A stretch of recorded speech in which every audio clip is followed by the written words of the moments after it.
Kembali lagi di channel kesayangan kita semua. Assalamualaikum warahmatullahi wabarakatuh. Salam rahayu, salam budaya. Kita saling kenangi. Amin. Salam. Oke, kita kembali lagi Mas dengan saya Kak Hernawa dan sahabat saya sejarawan muda Kabupaten Pacitan, sahabat Kang Kompleh. Ini sejarah muda di Kabupaten Pacitan yang sudah banyak karya dan penemuannya terkait Pacitan. Ya. Jadi kesempatan yang sangat berbahagia ini saya tertarik dengan sebuah tokoh Mas, tokoh mungkin ini bisa dikatakan mungkin tokoh legenda ya Mas ya. Yeah. Ada sebuah tokoh yang sangat sakti, ceritanya ini sangat sakti. Ada Aji Saka dan Dewata Cengkar atau Prabu Dewata Cengkar, sebuah raja di Medang Kamulan. Di Medang Kamulan. Jadi dengan kefakiran ilmu saya Mas, jadi nanti tolong disampaikan kepada semuanya bahwasanya sebenarnya siapakah tokoh dari Aji Saka dan Dewata Cengkar ini. Jadi monggo Mas disampaikan untuk kita semua. Matur nuwun nggih. Assalamualaikum warahmatullahi wabarakatuh. Salam rahayu. Sagung dumadi mugi sedaya tansah rahayu sampun pinanggih sumrambahing samudayanipun. Sahabat budaya semuanya, saya mencoba untuk sedikit mengurai. Sebenarnya banyak sekali dari teman-teman sejarawan, budayawan yang sudah menyengajakan diri untuk mengurai tentang dasar-dasar Jawa, pondasi Jawa, termasuk salah satunya adalah Aji Saka, kisah Aji Saka. Sebenarnya gini, antara sejarah dan legenda memang harus dibedakan terlebih dahulu. Bahwa legenda itu bagian dari folklore. Ada cerita rakyat, ada mitos, ada legenda tokoh-tokoh, ada upacara adat, ada kebiasaan-kebiasaan ritual-ritual, itu yang namanya folklore. Ya, kebiasaan masyarakat ya, dari tradisi, budaya sendiri memiliki prasyarat, dia ada keyakinan dari masyarakat pelakunya, sekaligus ada kebiasaan yang mewarnai kehidupan secara sosialnya. Jadi tertancap pada fakta mental masyarakat masing-masing pelaku. Jadi budaya itu beragam, lain tempat, lain lubuk, lain ikannya, lain padang, lain lalang. Jadi berbeda Mas ya, berbeda-beda gitu. Kita coba dari versi sesepuh yang kita ambil di Pacitan. Kebetulan saya sendiri adalah orang Sukawuruh ya. Pada beberapa tokoh dulu ya, ada Pak Haryo Baskoro, ada guru saya Pak Anom Haryanto almarhum semuanya. Beliau pernah menyampaikan tentang serat Aji Saka. Ya, walaupun serat Aji Saka tergolong baru dan bergaya bahasa Jawa baru, cenderung kepada bahasa-bahasa Mataraman ya, abad ke-17 sampai ke-19. Jadi era Sultan Agung sampai Kasunanan Surakarta. Ya kan. Nah, terlepas dari sejarahnya itu, kita menarik dari sisi nilai. Tadi disebutkan ada tokoh Aji Saka. Aji Saka ini kalau menurut ceritanya nih dari kacamata folklore yang kita membacanya, di situ beliau seorang tokoh dari tanah Majeti, negeri Majeti itu asal daerah yang konon cerita, ada yang bilang dari India, ada yang bilang dari Bani Israel atau tanah Palestina, macam-macam yang menyebutkan seperti itu. Kita tidak bisa memastikan terkait itu untuk penokohannya, karena banyak sekali nama Aji Saka. Ada Usman Aji, Maulana Usman Aji, itu asal tokoh wali ya, sebelum Wali Songo yang kanonik yang terkenal itu ada Maulana Usman Aji, juga disebut Aji Saka, sebagai pangripto aksara Jawa yang tadinya jumlahnya lebih dari 20 ya, menjadi 20 disingkat. Kemudian dalam aplikasinya seperti di Bali sendiri menyerap setelahnya menjadi aksara Bali itu yang secara kanonik itu sekitar 18 aksara. Jadi menghilangkan do dan do, kemudian to dan to, karena Bali sendiri saudara-saudara kita yang di sana itu kalau bicara ya tentu kita kalau menggunakan logatnya to dan to itu kan sama, jadi cenderung terhilangkan dua aksara itu. Saya lanjutkan ya. Aji Soko seperti itu ya, dari tanah Majeti kemudian datang ke negeri Medang Kamulan. Medang Kamulan dikuasai Prabu tadi sebutkan Dewoto Cengkar. Dewoto Cengkar. Suatu ketika Dewoto Cengkar ini dia tidak suka makanan yang mainstream yang biasa disajikan oleh penyaji, peramu. Jadi empu bugo namanya. Empu itu ya seorang ahli, bugo itu makanan, ya, seorang chef. Empu bugo itu kan chef kalau bahasa sekarang ya. Nah, suatu ketika empu bugo ini teriris waktu masak, jarinya teriris keluar darah, masuk darahnya itu ke makanan itu. Ketika tersajikan karena buru-buru ya, tidak sempat membersihkan itu, darahnya tercampur ya biarkan campur ramuan makanan disajikan ke Dewoto Cengkar. Nah, walaupun ketakutan Bogo itu ketakutan nanti kena marah, ternyata tidak. Nampak itu Dewoto Cengkar malah senang sekali. Kamu masaknya bagaimana Pak? Dipanggil sini, kamu masak tadi bagaimana? Redek nih, ketakutan. Ada apa ini? Saya kena marah apa? Darah saya tadi yang tercampur ini diketahui sinuwun nih. Nah, kamu jangan takut. Ini masakan paling enak. Tercampur dengan darah Mas. Padahal kadang tercampur darah. Kecil ya. Iya ini gara-gara darah saya yang masuk. Akhirnya jujur. Karena dipaksa untuk mengatakan yang sesungguhnya. Seperti biasanya dia tak mengaku masak seperti biasa, takut dihukum. Akhirnya dia mengaku, tadi saya teriris tangannya, darahnya tercampur dalam masakan itu. Saya takut kalau makanan ini kotor pada sini. Oh tidak, ini enak, berarti harus dicampur darah manusia. Kalau perusak dagingnya kan begitu. Enak keserakan, luamahnya kan luar biasa. Akhirnya rakyat Medang Kamulan itu dipilih yang cantik, yang ganteng, yang mulus, dijanjeni mau dijadikan keluarga kerajaan. Gua masuk ke dalam istana, luar dia dijaga, dimasak, kanibal, disajikan, dan terus menjadi kecenderungan dari Dewoto Cengkar memakan rakyatnya sendiri. Nah datanglah Aji Saka kemudian terkejut. Ada apa ini, negeri ini makmur tapi orangnya kok sedih.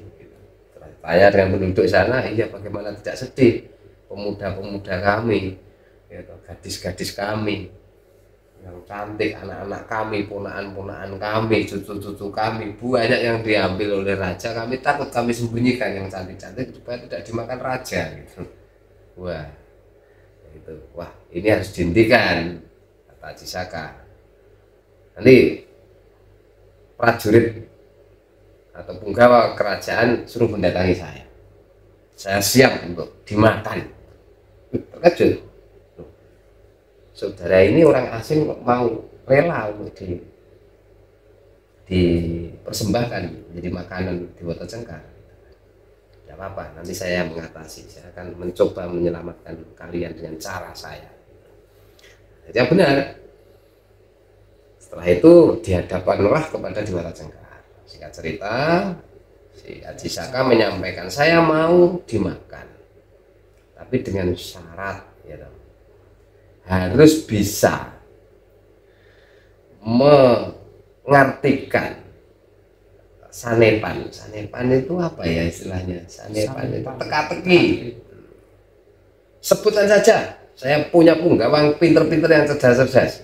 Teka-tekinya apa? Sampaikan saya jawab, tak jawab ya, oh dari sanepan. Kemudian Aji Saka menyampaikan dua kalimat. Pertama, wohe adike, wohe adoko.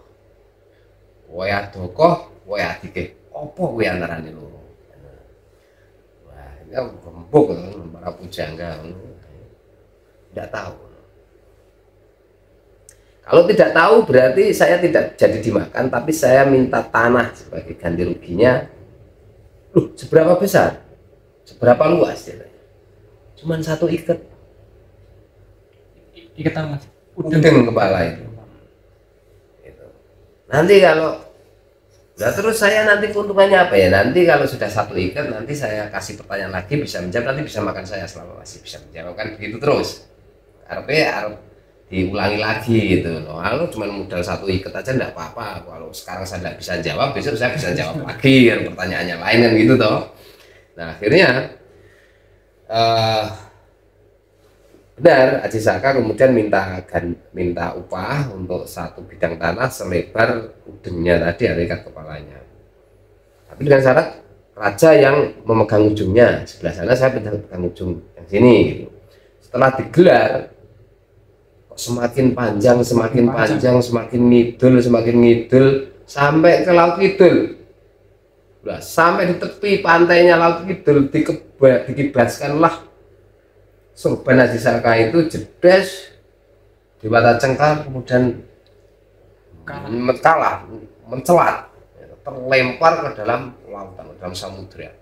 Nah di situ kemudian berubah menjadi bajul putih, ya, cuman tunggal, tunggul mentas ora, ke daratan ndak, itu cuman kelihatan tonggal aja. Nah di situ akhirnya terbebaslah rakyat itu, rakyat Medang Kamulan dari angkara murka aluamahnya si Dewata Cengkar tadi. Kemudian rakyatnya aman dan damai. Haji Saka kemudian memimpin menjadi raja di Medang Kamulan, menyebarkan ilmu pengetahuannya dengan almanak baru, penanggalan aksara Jawa baru di dalam bentuk menggantikan Prabu Dewata Cengkar dengan sementara waktu sekaligus mencerdaskan masyarakat itu. Nah di situ dia punya murid Doro dan Sembodo, kemudian mengelana karena dia itu seorang guru. Jadi Sembodo disuruh untuk menunggu kerajaan, si Doro bersama Haji Saka dia berkeliling ke masyarakat, ya, ke rakyat Medang Kamulan tadi untuk diajari tentang ilmu pengetahuan cara bertani, Pranoto Mongso yang ada dalam almanak tadi, agar pertaniannya bisa tumbuh subur dan seterusnya begitu. Tapi ada juga kemudian jadi masalah ya kan, setelah itu kan jadi persengketaan antara dua muridnya. Satu ketika sudah cukup, seluruh Jawa itu sudah berilmu semua, sudah pinter-pinter orang Jawa sudah harus pinter-pinter. Akhirnya Haji Saka, ya sudah, ini kerajaan ini saya serahkan kepada kalian, silahkan pilih rajanya sendiri, saya mau kembali ke tanah Majeti gitu toh. Tapi sebelum aku kembali, tolong ambilkan dulu pusakaku, wahai Doro. Kembalikan ambilkan pusakaku.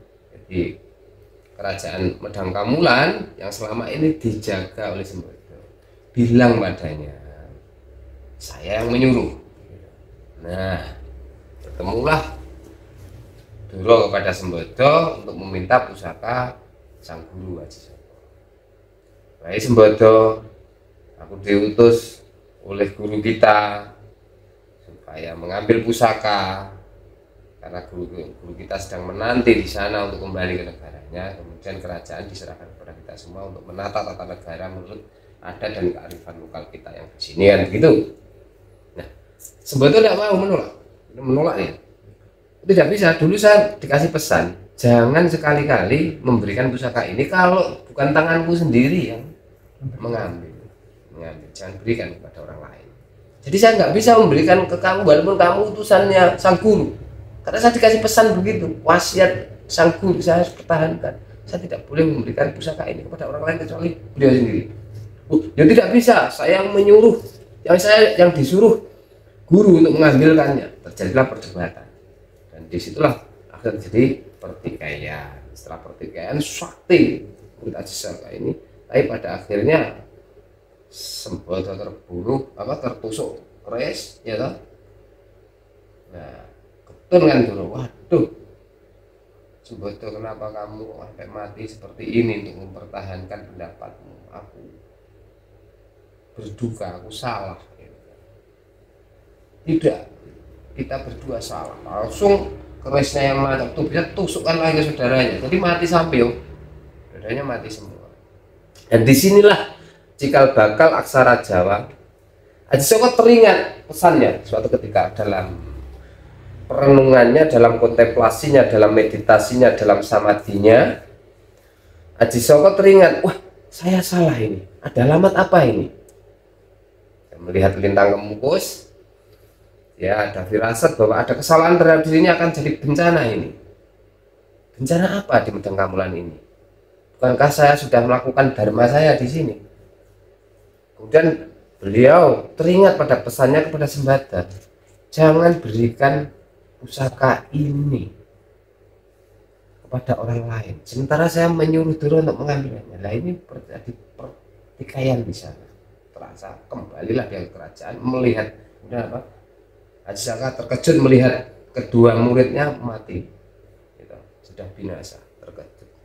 Usut punya usut, ternyata karena amanah yang diberikan dalam bentuk yang berbeda pengucapannya. Untuk mengenang kedua muridnya itu, kemudian penyesalan Aji Saka tadi menuang penyesalannya dalam aksara Jawa. Ada dua murid, ada dua utusan, ada dua cantrik Honocoroko, Dato Sawolo tidak mau udar menyelesaikan perkara secara solutif, gitu, tidak terurai masalah itu. Kemudian Padha Jayanya sama saktinya tapi mogo bodoh menjadi bangkai. Nah, kemudian direkayasalah setelah itu oleh para pujangga aksara Jawa tadi menjadi, supaya tidak menjadi binasa orang Jawa itu, maka menjadi mantra Caraka Balik. Kemudian ada juga kaum pujangga membuat Rajah Kala Cakra. Kemudian ada para guru waskita itu kemudian membangun ajaran Jawa dengan sikap-sikap asketisme, bahwa orang Jawa itu dengan nilai-nilai luhur, jangan sampai terjadi perselisihan. Mulat sari rohang rosowani, kemudian ono catur mungkur, ojo dumeh, dan lain-lain, ya, ajaran-ajaran Jawa yang luhur itu tujuannya agar tidak terjadi persengketaan sesama saudara. Itulah sekilas cerita asal usul aksara Jawa tokoh si Aji Saka dan Dewata Cengkar. Oke, menarik Mas. Tadi ketika Aji Saka menggelar tadi Mas sorban apa ya? Tadi kan sempat Mas Komplek kan tadi bilang no bajul putih. Ya bajul putih. Jadi kok bajul putih itu buaya putih atau apa itu, atau ada nama ada sebuah sanepan atau apa Mas? Oke. Jadi nggih dipahami. Baik. Jadi sebenarnya yang namanya folklore atau legenda itu ada makna dan fungsinya, harus dimaknai. Jadi kita sebagai orang Jawa itu kan kadang ngaling-ngarani mangan kulitan. Joko Tarub. Wah, Joko Tarub kuwi nggone ning kono, kuburane ning kene, kutukane kudu ngene, sajene kudu iki. Berarti mangan kulit. Tidak dionceki. Itu masih kelas Kanoman. Kalau sudah kasepuan itu kan ngonceki. Ngonceki itu adalah dari sebuah kisah, dionceki tidak hanya kulit-kulit itu. Wah, ning kono nek nyarono kidul njaluk pangan ngene, klonceng-klonceng kae. Kulit. Maknanya tidak seperti itu. Sama seperti Hanocoroko. Wah, Medang Kamulan nggone ning Etan Demak kono. Ing negara apa lah, Demak kan baru saja berdirinya Demak Kadipaten ini zaman Raden Patah ya. Misalnya itu kan belum lama juga, abad ke-15 misalnya gitu. Kok Medang Kamulan jauh ada jauh lebih dari itu, akhirnya terjadi perdebatan. Macam-macam versi itu. Nah, fungsi, makna dan fungsi berarti kan hanya simbolisasi saja. Aji Saka artinya sebuah pedoman. Duru dan Sembada adalah sudah murid secara tekstual maupun mereka yang mengamalkan dengan sepenuh hati, nyembadani, ngelakoni, tuntas, tekasikas, tegese nyantosani, ya setiap itu pangkesing berangkara, Sembada tegese. Nah, kemudian Dewata Cengkar itu adalah lambang Dewan Kang Cengkar. Dewa itu kan penguasa atas langit kayangan. Cengkar itu tukaran sebenarnya. Nah, begini. Misalnya seperti relevansi Honocoroko seperti di zaman sekarang ya. Para dewan, pimpinan-pimpinan kita kan dari kata dewa atau dewan itu. Dewa kadewanan. Artinya legislatif. Nah, dewa disebut dewan.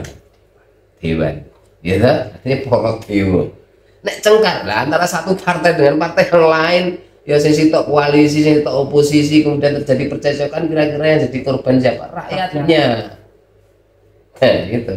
Ketika dewa-dewa ki cengkar, cobalah bersatu membangun satu komitmen untuk membangun bangsa dan negara. Itu yang diharapkan adalah itu, bukan percekcokan politik yang hanya isinya perselisihan pendapat, perselisihan tafsir, perselisihan tentang rancangan undang-undang dan anggaran, akhirnya harus bertikai di atas yang korban rakyatnya.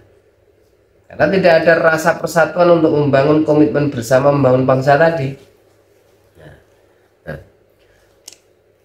Lambangnya adalah Dewata Cengkar, pemimpin-pemimpin yang suka bertikai, berebut kekuasaan, begitu.